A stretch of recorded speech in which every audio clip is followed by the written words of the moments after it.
कुछ लोगों ने मफाद परस्ती की बुनियाद पर कि चंदा खूब आएगा तो उर्स, सबका उर्स, जो पीर मर रहा है उसका उर्स हो रहा है और उसके बारे में कुछ भी कुछ बका जा रहा है, सबके गुंबद बन रहे हैं। मैं किसी को टारगेट करके नहीं कह रहा हूं, जी हजरत, अल्लाह की कसम उठा के कहता हूं, आप बुरा मत मानना कि किसी भी आदमी को टारगेट करके तकरीर करने को हम गीबत समझते हैं, जी लेकिन गुंबद सबके नहीं बनते, बेशक बेशक, उर्स सबके नहीं होते। गुंबद सिर्फ वलियों के बनते हैं, उर्स भी सिर्फ अल्लाह वालों के होते हैं। बेशक बेशक, मगर हम लोग कुछ भी कर रहे हैं, वजह उर्स करो, पैसा इकट्ठा करो, गुंबद बनाओ, पैसा इकट्ठा करो, मजार बना के मुजावरी करो, पैसा इकट्ठा। अगर हम पैसे के चक्कर में अपने दीन को मशकूक कर देंगे हम तो मर जाएंगे, लेकिन अगर ये दीन मशकूक हो गया माज़अल्लाह कुछ लोगों की नजर में और वो दीन से मुतनफिर हो गए, दीन छोड़कर चले गए, तो उसका जिम्मेदार कौन होगा? ये जो औलिया अल्लाह को लोग बदनाम कर रहे हैं, औलिया अल्लाह के खिलाफ बातें कर रहे हैं, इसमें कहीं ना कहीं हमारा कसूर है, हम अहले सुन्नत का कहीं कसूर है, क्योंकि हमारे कुछ लोग ऐसे हैं वो इल्म वाले नहीं हैं, जो कम इल्म लोग हैं, वो किसी को भी वली बना के पेश कर देते हैं। तो एक बात याद रखिए कि हर नेक आदमी वली नहीं होता, ये बात याद रखना, हर नेक आदमी वली नहीं होता, लेकिन हर वली नेक होता है। तो बेशक हक है। हम लोग अपने पीर लोग की मोहब्बत में या अपने मुकर्रिर लोग की मोहब्बत में कहते हैं कि यार मेरा पीर वली है, जी तो हम आपके लिए वली है, लेकिन आप उसको पूरी दुनिया से वली मत मनवाइए, क्योंकि उसके अंदर कुछ कमियां भी हो सकती है। जी जी जी, जैसे मिसाल के तौर पर मुकर्रिर लोगों को देखा, यानी हमारे यहाँ इतना बड़ा दिल है ना मेरी कौम का, जी हजरत, हर मुकर्रिर खतीब आजम, जी जी जी, हर आलिम अल्लामतुल दहर, हर पीर शेखुल मशाइख, ये आदत छोड़ दीजिए। जी हजरत, देखिए, एक होते ही है अकीदत और एक होता है अकीदा। अकीदत के लिए कोई दलील नहीं चाहिए, लेकिन अकीदे के लिए दलील चाहिए। जैसे अकीदत, मैं मेरे अब्बा को किबला कहूँ, काबा कहूँ और जो भी कहना है कहूँ, ये अकीदत है, लेकिन ये सिर्फ मेरे लिए, अकीदत सिर्फ मेरे लिए। लेकिन जब मैं किसी चीज को अकीदे के तौर पे पेश करूंगा तो उसके लिए कुरान और हदीस की दलील चाहिए, है ना? तो हम लोगों ने क्या किया कि ये औलिया अल्लाह का मामला सिर्फ अकीदत का नहीं था, बल्कि इसका ताल्लुक तो अकीदे से था। हम लोगों ने क्या किया, जो लोग गांजा पी रहे हैं उनको भी वली कहना शुरू किया, जो चरस पी रहे हैं उनको भी वली कहना शुरू किया, जो नंगे धड़ंगे फिर रहे हैं उनको भी वली कहना शुरू किया, और कुछ लोगों ने मफाद परस्ती की बुनियाद पर कि चंदा खूब आएगा तो उर्स, सबका उर्स, जो पीर मर रहा है उसका उर्स हो रहा है और उसके बारे में कुछ भी कुछ बका जा रहा है, सबके गुंबद बन रहे हैं। मैं किसी को टारगेट करके नहीं कह रहा हूं, जी हजरत, अल्लाह की कसम उठा के कहता हूं, आप बुरा मत मानना कि किसी भी आदमी को टारगेट करके तकरीर करने को हम गीबत समझते हैं, लेकिन गुंबद सबके नहीं बनते, बेशक बेशक, उर्स सबके नहीं होते। गुंबद सिर्फ वलियों के बनते हैं, उर्स भी सिर्फ अल्लाह वालों के होते हैं। बेशक बेशक, मगर हम लोग कुछ भी कर रहे हैं, वजह उर्स करो, पैसा इकट्ठा करो, गुंबद बनाओ, पैसा इकट्ठा करो, मजार बना के मुजावरी करो, पैसा इकट्ठा। अगर हम पैसे के चक्कर में अपने दीन को मशकूक कर देंगे हम तो मर जाएंगे, लेकिन अगर ये दीन मशकूक हो गया माज़अल्लाह कुछ लोगों की नजर में और वो दीन से मुतनफिर हो गए, दीन छोड़कर चले गए, तो उसका जिम्मेदार कौन होगा? आज मैं आपके सामने वली कौन होता है उसको पेश करता हूँ, अपनी तरफ से नहीं, हमारे मुर्शिद कुतुबुल अक़ताब, गौसुल अग़वास, शेखुल शुयूख, गयासुल कौनैन, सैयदना शेख अब्दुल कादिर जिलानी रदी अल्लाह ताला माशाअल्लाह, सुभान इरशाद अल्लाह, फरमाते हैं, सुभान अल्लाह, गौस पाक फरमाते हैं, जब तक किसी इंसान के अंदर 12 सिफात पैदा न हो जाए उस वक्त तक वो अल्लाह का वली नहीं हो सकता। देखो, मैं जो आमतौर पे जो मैं तकरीर करता हूँ, आज उस तरह तकरीर नहीं कर रहा हूँ। मैं चाहता हूँ कि ये जो नौजवान जो चेहरे मुझे नजर आ रहे हैं, इनमें बहुत ज्यादा लोग संजीदा हैं। तो हम लोग क्या करते हैं पता है, इंसान देखकर पुड़ी बांधते हैं, समझ में आती है बात? यानी जैसा मजमा होता है उसी के मुताबिक हम चाहते हैं तकरीर करें। आप लोग शोर नहीं कर रहे हो ना, तो हम भी शोर नहीं करेंगे, आपको अच्छे से सुनाएंगे। लेकिन आप गौर करना इस पर। मैं नहीं कह रहा हूं, जिस गौसे आजम के दर से विलायत बढ़ती है, जो हक खुद है, वली बनाता है, बेशक हक है। तो वो खुद फरमा रहे, जब किसी इंसान के अंदर 12 चीजें जमा होती है, तब वो अल्लाह का वली होता है। बेशक 12 में से एक भी अगर कम हुई तो वो नेक तो हो सकता है मगर वली नहीं हो सकता, है ना। बेशक अब बेशक। इसका अब कौन वली होता है, तब मुर्शिद गौस पाक की बात सुन लो जल्दी जल्दी से, बहुत टाइम भी नहीं लूंगा। फरमाते हैं वली में 2 सिफात अल्लाह की होती है, यानी वो अल्लाह की 2 सिफात का मजर होता है। वो रसूलुल्लाह की 2 सिफात का मजर होता है, वो सिद्दीक अकबर की 2 सिफात का मजर होता है, वो फारूक आजम की 2 सिफात का मजर होता है, वो उस्मान गनी की 2 सिफात का मजर होता है, वो मौला अली की 2 सिफात का मजर होता है। यानी चारों खुलफा की 2-2 सिफात कितनी हो गई? 8। रसूलुल्लाह की 2 सिफात कितनी हो गई? 10। अल्लाह की 2 सिफात कितनी हो गई? 12। यानी जब तक वो 12 सिफात का मजर न हो जाए, उस वक्त तक वो अल्लाह का वली नहीं होता है। अब सैयदना गौसे पाक ने चारों खुलफा की 2-2 सिफात बयान की। मतलब क्या बयान किया? वली न कभी राफजी बन सकता है, न वली कभी नासबी बन सकता है। बेशक बेशक। वली नासबी भी नहीं बन सकता, राफजी भी नहीं बन सकता। जो वली बनेगा वो अहले सुन्नत व जमात में से बने। क्या बात है हजरत, माशाअल्लाह इसलिए माशाअल्लाह। कि नासबी की अहले बैत से नहीं जमती है, जी जी नासबी जी। की अहले बैत से नहीं जमती, और राफजी की सिद्दीक से नहीं जमती। हालांकि जब तक इनकी सिफात पैदा न करे, उस वक्त तक वो वली नहीं हो सकता। इसीलिए पूरी दुनिया के अंदर पूरी उम्मत जिनकी विलायत पर मुत्तफिक है, सारे वलियों को पढ़कर देख लो, सबका ताल्लुक न नासबियों में होगा न राफजियों में होगा। हर वली आपको सिर्फ और सिर्फ अहले सुन्नत व जमात में नजर आएगा। हक है, बेशक बेशक। जिंदाबाद जिंदाबाद, माशाअल्लाह माशाअल्लाह। शाह जमालुल औलिया को देख लीजिए, उनका ताल्लुक अहले सुन्नत व जमात से है ना। इसी तरीके से आप महबूब इलाही को देख लीजिए, उनका ताल्लुक अहले सुन्नत व जमात से। इसी तरह कुतुबुद्दीन बख्तियार काकी को देख लीजिए, उनका ताल्लुक अहले सुन्नत व जमात से। सैयदना मखदूम अशरफ जहांगीर सिमनानी को देख लो, उनका ताल्लुक भी अहले सुन्नत व जमात से है। 90 लाख मुनकिरों को ईमान की दौलत अता करने वाले गरीब नवाज का ताल्लुक भी अहले सुन्नत व जमात से। वाह वाह वाह, माशाअल्लाह। अब आपको पता चला, जिनके अंदर वली जैसे हीरे हैं वो सिर्फ और सिर्फ अहले सुन्नत व जमात है। वरना मैं नासबियों को भी चैलेंज करता हूं और राफजियों को भी चैलेंज करता हूं, एक वली लाकर बता दो। क्या बात है एक हजरत, वली, बेशक एक बेशक। वली बता दो अपनी जमात में जो तुम्हारे अकीदे की तायीद करता हूं। नहीं मिलेगा, सारे वली अहले सुन्नत में हक है, मिलेंगे। बेशक अब बेशक। बताओ, आपको वो रास्ता चलना है जिसमें कोई वली ही नहीं, या वो रास्ता चलना है जिसमें वली ही वली है? बेशक ये बेशक। फैसला आपको करना है ना, बेशक ये बेशक। फैसला आपको करना है। और राफजियों ने ढूंढ ढांड कर एक वली निकाला था, कहा कि लाल शहबाज कलंदर हमारी जमात के वली हैं। तो लाल शहबाज कलंदर के बारे में हमने पूछा कि लाल शहबाज कलंदर का नाम तो बताओ। लाल शहबाज कलंदर कोई नाम थोड़ी होता है, ये तो उनका लकब है। राफजी ढूंढ ढांड करके लाए एक वली को, कहा ये हमारा वली है। हमने कहा आपका है, कब्जा आपका हो सकता है दरगाह पर, लेकिन पहले उसका नाम तो बताओ, नाम क्या है। जब नाम ढूंढ करके लाए तो क्या नाम निकला? सैयद उस्मान मरवंदी। मैंने कहा राफजी लोग तो उस्मान नाम रखते ही नहीं, ये नाम भी तो अहले सुन्नत व जमात का है। वाह वाह वाह, ये नाम भी तो अहले सुन्नत व जमात का है। तो लाल शहबाज कलंदर सैयद बादशाह जरूर है, लेकिन उसका नाम भी क्या है? उस्मान है। और उस्मान नाम आपको कभी राफजियों में नहीं मिलेगा। अबू बकर नाम आपको सुन्नियों में मिलेगा, उमर नाम आपको सुन्नियों में मिलेगा, उस्मान नाम आपको सुन्नियों में मिलेगा।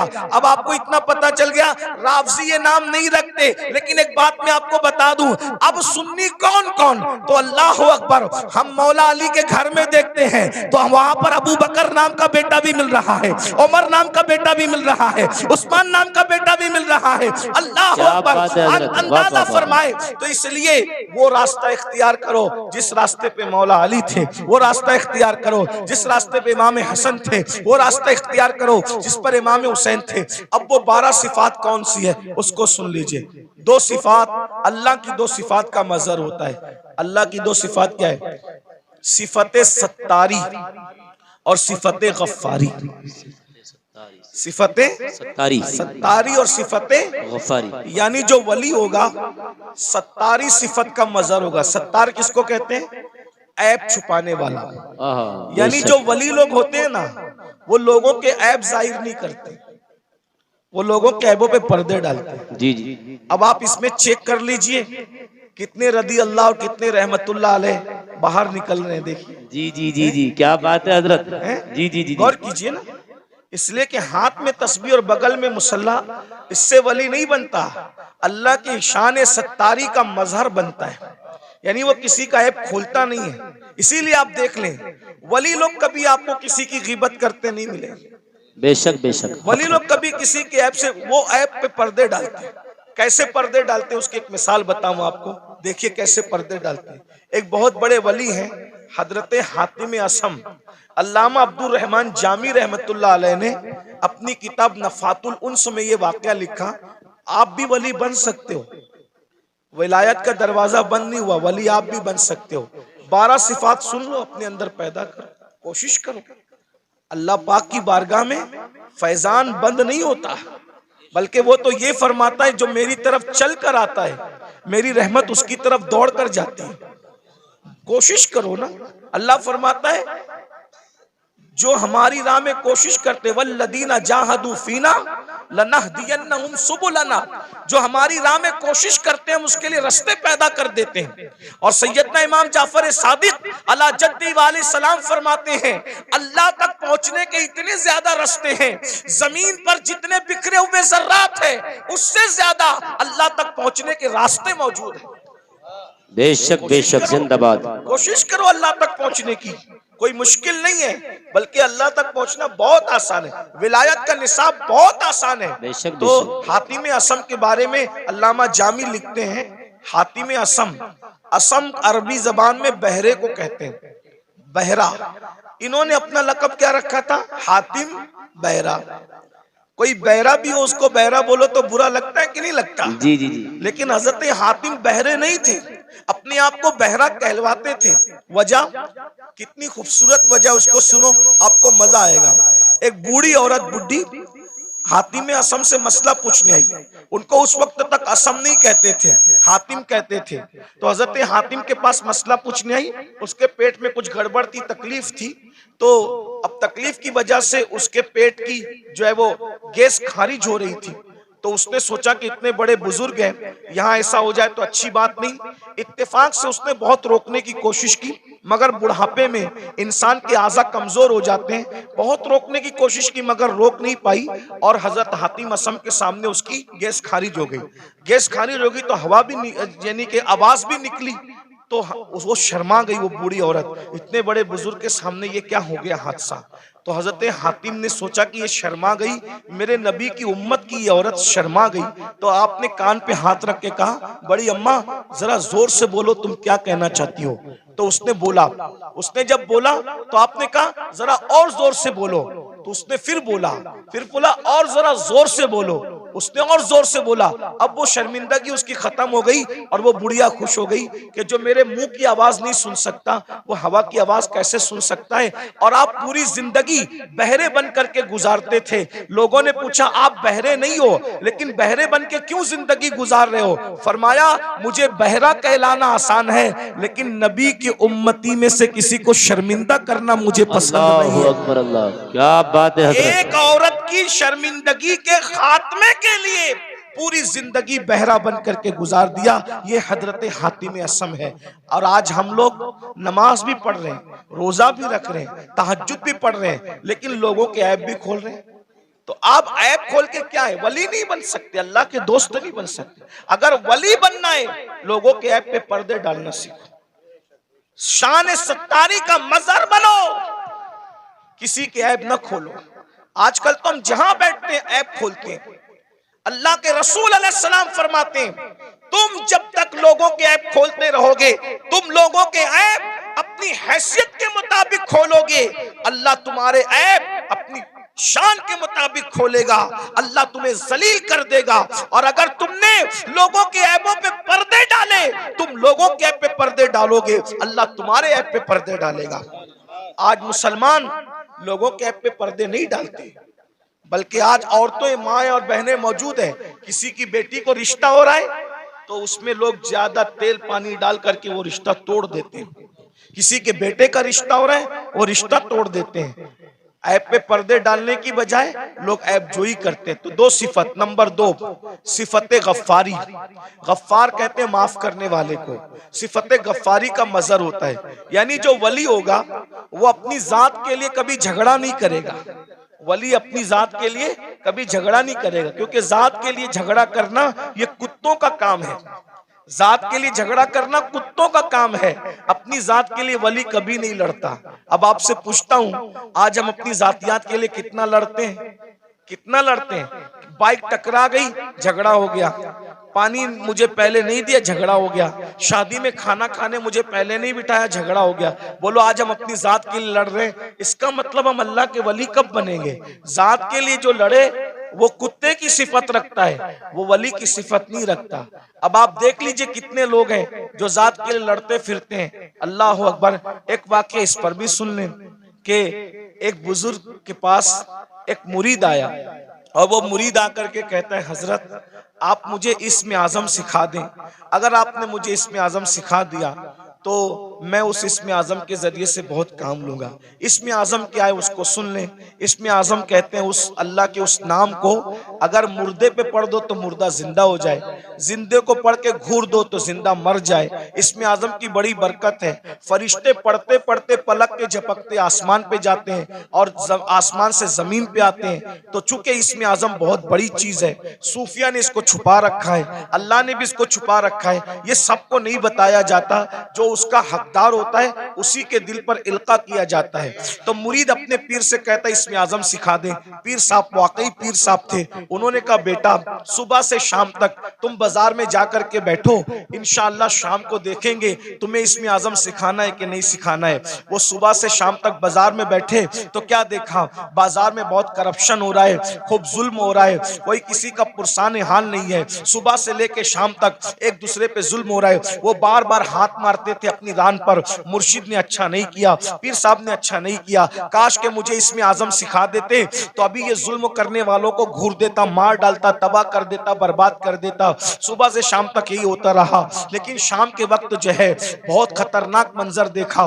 मंजर ये देखा, 80 साल के एक बड़े मियाँ, एक बुढ़ा 80 साल का, वो अपने सर पर लकड़ियों का गट्टा रख करके लाया जंगल से और ला करके जैसे ही कहा लकड़ियां ले लो भाई, लकड़ियां ले लो। 80 साल के बड़े मियाँ लकड़ी बेच रहे थे। उतने में सिपाही आए, आने के बाद चाबुक जमीन पे मारा, अरे बुड्ढे उठा ये लकड़ी और हमारे घर पहुंचा और सुन तुझे कोई पैसे नहीं मिलेंगे। ये मंजर देख करके वो मुरीद तो और बहुत गुस्से में आया, मेरे पीर ने अच्छा नहीं किया, मेरे पीर ने अच्छा नहीं किया। अगर मुझे इसमें आजम सिखा देते इन जालिम सिपाहियों को अभी मार डालता, इसमें आजम पढ़ के अभी इनके लिए बद्दुआ करता, खत्म कर देता। वो बड़े मियाँ 80 साल के बड़े मियाँ हाँपते कांपते उन्होंने फिर लकड़ी का गट्ठा उठाया सर पे और सिपाहियों के पीछे पीछे चले। ये भी पीछे पीछे चला, ले जाकर के गट्ठा रख दिया। रखने के बाद कहा अच्छा अब मैं चलूं। और उसके बाद वो बड़े मियाँ बेचारे न पैसा लिया। 80 साल के बुड्ढे को लकड़ी काटने में कितनी तकलीफ हुई होगी, कैसे उसने मेहनत से जमा किया होगा।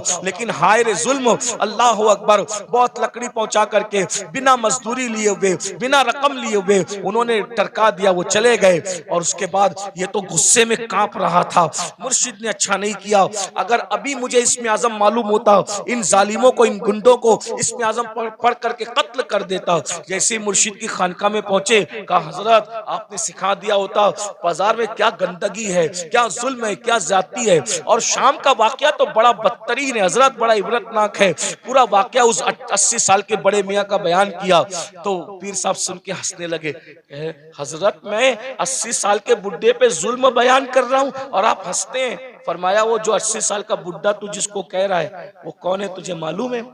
नहीं मालूम है। कहा वो इस शहर का कुतुब है, कुतुब, वो इस शहर का कुतुब है और उसी ने मुझे इसमें आजम सिखाया है, उसी कुतुब ने मुझे इसमें आजम सिखाया है। वो कहा हजरत जब उसको इसमें आजम मालूम है तो वो पढ़ के उनके लिए बद्दुआ क्यों नहीं कर देता? कहा बेटा जब तक के सब्र करने का मादा उस तरह पैदा नहीं होता, अल्लाह किसी को इसमें आजम की नेमत अता नहीं करता। गौर कीजिए, यहाँ तो आज कोई छोटा मोटा आमिल बन जाए ना समा शबिस्तान रजा पढ़ के, तो कहता है कि अगर तूने मेरी बात नहीं मानी तो तेरा पेशाब बंद कर दूंगा, मेरी बात नहीं मानी तो तेरा खानदान जो है वो तबाह कर दूंगा। भाइयों ये सब हाँ उनके होते हैं जो खाली खड़े होते हैं। ये कुतुब लोगों को देखो, ये अब्दाल लोगों को देखो, ये वली लोगों को देखो, इतना जुल्म सह रहे हैं मगर जात के लिए कभी बदला नहीं लेते। क्यों? इसलिए कि जात के लिए लड़ना वली का काम नहीं होता, जात के लिए लड़ना ये तो कुत्तों का काम होता है। वली वो होता है जो सिफते गफ्फारी का मजहर होता है, अपने दुश्मनों को माफ करता है, अपने मुजरिमों को माफ करता है। उस पर एक वाकया याद आ गया, हालांकि बात तवील हो रही है लेकिन बात वाकया याद आ गया, सुन लीजिए। आज छोटी छोटी बात पर आप लोग एक दूसरे पे केस करते हो, क्या जवाब दोगे अल्लाह? हैं? बकरियों के तेरे आंगन में मेरे आंगन में बकरियों पर इतना बड़ा झगड़ा होता है कि मर्डर हो जाता है, कत्ल हो जाता है। कहां कहां तक बात पहुंचती, बारात देर से आई जल्दी आई, उस पर जो है वो शादियां टूट जाती हैं। इतना महर है कि उतना महर है, उस पर शादियां टूट जाती है। मेरे भाइयों सोचो, सब्र नहीं हमारे अंदर, और जब तक सब्र नहीं होगा हम अल्लाह वाले नहीं बन सकते। एक दिन क्या हुआ, इमाम हुसैन के कातिलों में से कातिल मदीने मुनव्वरा आया, मदीने तैयबा आया, और जब मदीना तैयबा आया तो लोगों ने सोचा कि कातिल इमाम हुसैन, कातिलों में से कातिल मदीने मुनव्वरा आया, तो सारे मदीने वालों ने इमाम हुसैन की मोहब्बत में अपने दरवाजे बंद कर दिए, सबने दरवाजे बंद कर दिए, सबके दरवाजे बंद हो गए। इमाम ज़ैनुल आबिदीन का दरवाजा हमेशा बंद रहता था, किसी से मिलते नहीं थे।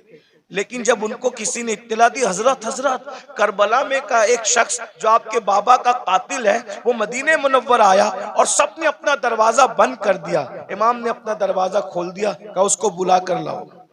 वो आया, इमाम ने दस्तरखान बिछाया, उसको खाना खिलाया, पानी पिलाया, उसने खाया भी पिया भी, और खाने और पीने के बाद कहा, ऐ अली, इमाम ज़ैनुल आबिदीन का असली नाम अली है, कहा ऐ अली, शायद तुमने मुझे पहचाना नहीं, या शायद तुम मुझे भूल गए। आपने फरमाया कैसे नहीं पहचाना? अरे ये मदीने वाले क्या करबला में थे? कहा नहीं थे। कहा जो करबला में नहीं थे उन्होंने तुझे पहचान लिया, मैं तो करबला में मौजूद था ना, मैं तुझे कैसे नहीं पहचानूंगा? वो तू ही जालिम है ना, तेरे कहने पे मेरे बाबा के जिस्म पे घोड़े दौड़ाए गए थे, मेरे नन्हे से भाई के हलक पर तीर चलाया गया था, मेरी फूफियां, मेरी अम्मियां, मेरी बहनों के दुपट्टे छीने गए थे, तू ही वो जालिम है ना। अल्लाह अकबर। जब उसने ये सुना लरस गया, हाँ मैं वो हूँ। आपने पहचाना कहाँ? पहचानने के बाद भी ये सुलूक किया? तो इमाम ज़ैनुल आबिदीन ने फरमाया जो तूने किया वो तेरे खून की तासीर थी, जो मैंने किया ये मेरे घर की रिवायत है। हम आले मोहम्मद दुश्मनों के साथ ऐसे ही सुलूक करते हैं। अगर करबला वालों से मोहब्बत है, बताओ बाप के दुश्मन के साथ, बाप के कातिल के साथ इमाम ज़ैनुल आबिदीन ने क्या सुलूक किया, और हम अपने समधियों के साथ क्या सुलूक करते हैं, अपने भाइयों के साथ क्या सुलूक करते हैं, अपने पड़ोसियों के साथ क्या सुलूक करते हैं, अपने रिश्तेदारों के साथ क्या सुलूक करते हैं। भाई एक मुंह किसी को अच्छा नहीं कहते, जबकि अल्लाह के रसूल अलैहिस्सलाम ने फरमाया मुसलमान वो है जिसके हाथ से और उसकी जबान से दूसरे मुसलमान महफूज रहे। आज ना हमारे हाथ से कोई महफूज है, ना हमारी जबान से कोई महफूज है। जब भी जबान खोलते हो तो ऐसे तीर चलाते हो, नश्तर लगाते हो लोगों के दिल पर। याद रखना, तलवारों के जख्म तो भर जाते हैं, जबान के जख्म भरा नहीं करते। कैसा कलमा पड़ा है, नबी तो वो मुसलमान बनाने आए थे कि जिसके हाथ से, जिसकी जबान से दूसरे मुसलमान महफूज रहे। ना आज हमारे हाथ से कोई महफूज है, ना हमारी जबान से कोई महफूज है। तो बताओ नबी वाले मुसलमान हो या अपनी तबीयत वाले मुसलमान? बीवी को मां बहन की गाली देकर के उसका दिल दुखाते हो। रसूलुल्लाह तो फरमा रहे मुसलमान वो है जिसकी जबान से किसी को तकलीफ नहीं पहुंचती, जो अपनी शरीके हयात है, जो अपनी लाइफ की पार्टनर को मां बहन की गाली दे, वो मुसलमान कैसा होगा? रसूलुल्लाह फरमा रहे मुसलमान वो है जिसके हाथ और जबान से दूसरा मुसलमान महफूज रहे। जो अपने माँ बाप का दिल दुखाए वो कैसा मुसलमान है? जो अपने पड़ोसी को तंग कर दे वो कैसा मुसलमान है? बस बात इतनी है, तकरीरें बहुत सुन रहे हो भाई, मुकर्रिर लोग भी माशाल्लाह ऐसे हो गए अल्हम्दुलिल्लाह के एक ढूंढो हजार मिलते, और तकरीर सुनने वाले भी हजारों हैं। लेकिन कोई सुधरने तैयार नहीं। और ये भी कयामत की निशानी में से एक निशानी है। अल्लाह के रसूल अलैहिस्सलाम ने फरमाया, लोग दीन सुनने जमा होंगे, दीन पर अमल करने जमा नहीं होंगे। सुनिए, गौर से सुनिए, तवज्जो है। लोग दीन सुनने जमा होंगे, लोग दीन सुनने जमा होंगे, दीन पर अमल करने जमा नहीं होंगे। देख लीजिए,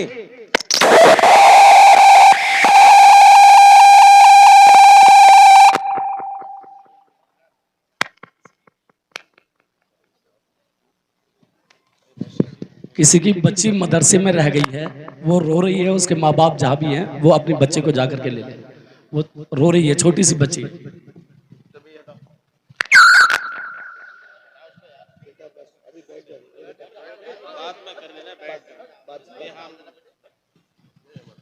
लोग दीन सुनने जमा होंगे, दीन पर अमल करने जमा नहीं होंगे। मैं कोई गुस्से में नहीं, लेकिन आपको एक बात कहता हूं, जरा गौर करना, जरा ध्यान देना। आज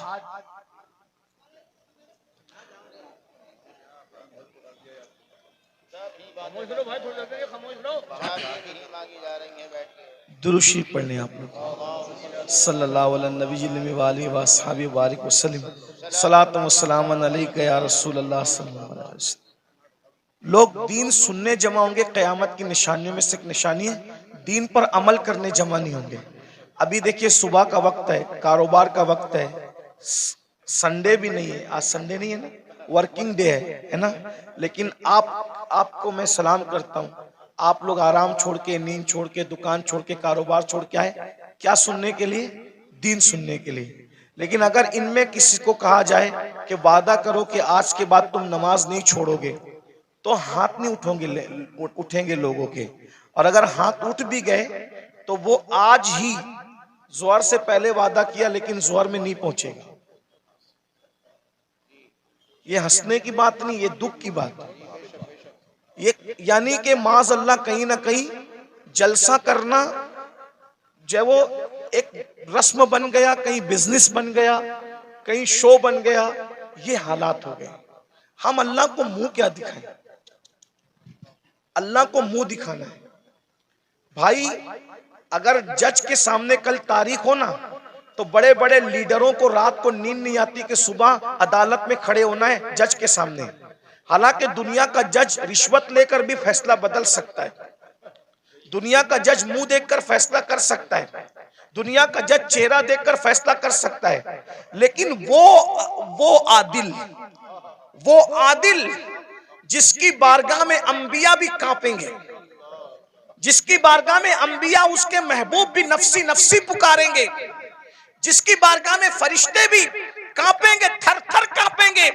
अल्लाह कुरान में फरमाता है, यौम यक़ूमुर रूह वल मलाइका सफ़्फ़न ला यतकल्लमूना इल्ला मन अज़िन, कि जिब्रील और सारे फरिश्ते अल्लाह की हैबत से थर थर कांपेंगे। अरे जहां जिब्रील भी कांप रहे होंगे, हम अल्लाह को क्या मुंह दिखाएंगे? ये जन्नत को जितना आसान और सस्ता समझ रखा है हमने, आप लोगों ने, इतनी सस्ती नहीं है। महशर में पता चलेगा कि जो मुखलिस उलमा हमें नसीहत करते थे, हमें कान से सुन के दूसरे कान से उड़ा देते थे, हम उनकी बातों को नहीं लेते थे, उनकी बातों पर अमल नहीं करते थे, उस वक्त तो तुम पछताओगे, मगर उस वक्त का पछताना काम नहीं आएगा मेरे भाई। अगर होश के नाखून लेना है तो आज ले लो, संवरना है तो आज संवर लो, सुधरना है तो आज सुधर लो। एक बात मुझे याद आई, अब अगला उन्वान में नहीं पेश करता, 5 मिनट में अपनी बात पूरी कर लेता हूं, 5 मिनट के अंदर।